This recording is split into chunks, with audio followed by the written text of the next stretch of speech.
Konstantin Magnus. In this Houdini tutorial, we're going to do Boolean operations using VEX.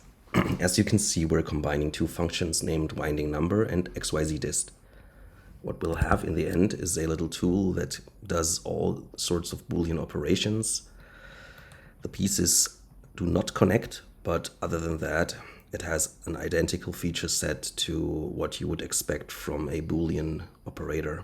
So you can cut off parts, you can calculate the intersections of two parts,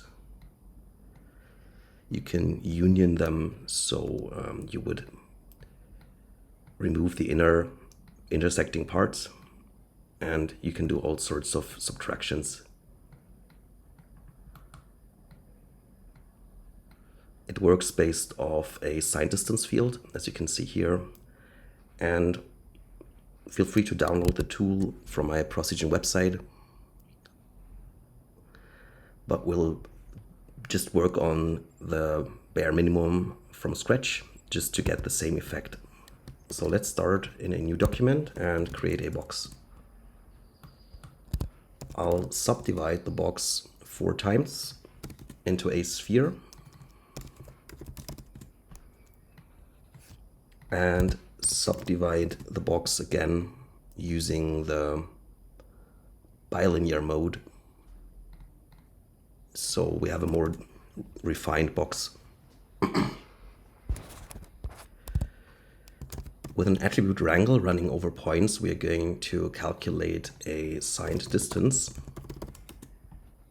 Let's connect the second input to the sphere, and we basically need 2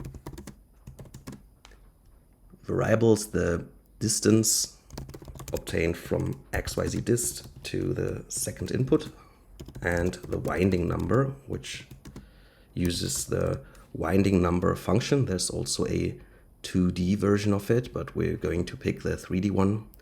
The winding number VEX function returns a negative number once we're inside a closed surface, and a positive number for points that lie outside of that surface.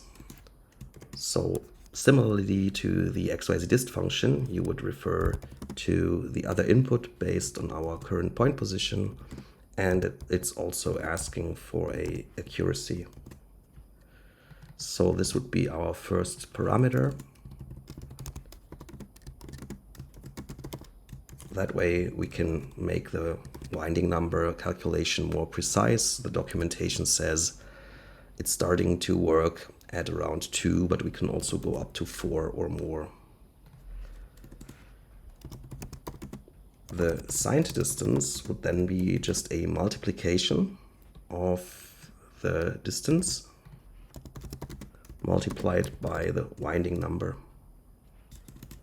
Let's put this out as an attribute for testing.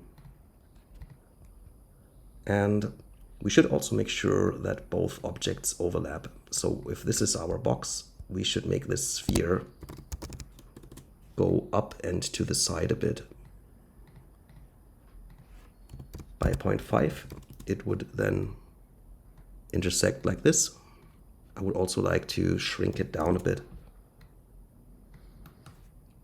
So now let's examine the signed distance using a color node set to ramp, and choose it along with a 2-tone ranging from, let's say, -0.2 to +0.2. So you can kind of tell it does the signed distance, it does create it, but at the same time we run into some artifacts. So this is why it may help to play with the accuracy, and additionally add some kind of offset perhaps.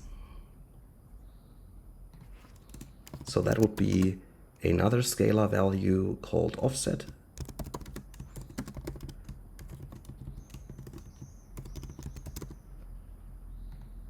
Which we can subtract from the winding number in case we have some inaccurate results.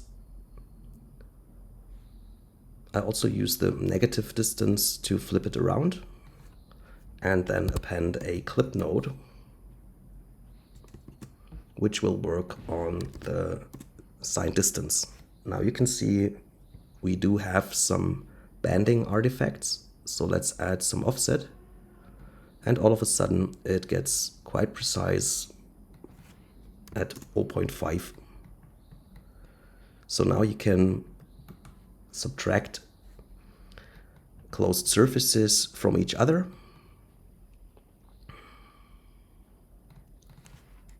Experiment with the accuracy, what you can get away with.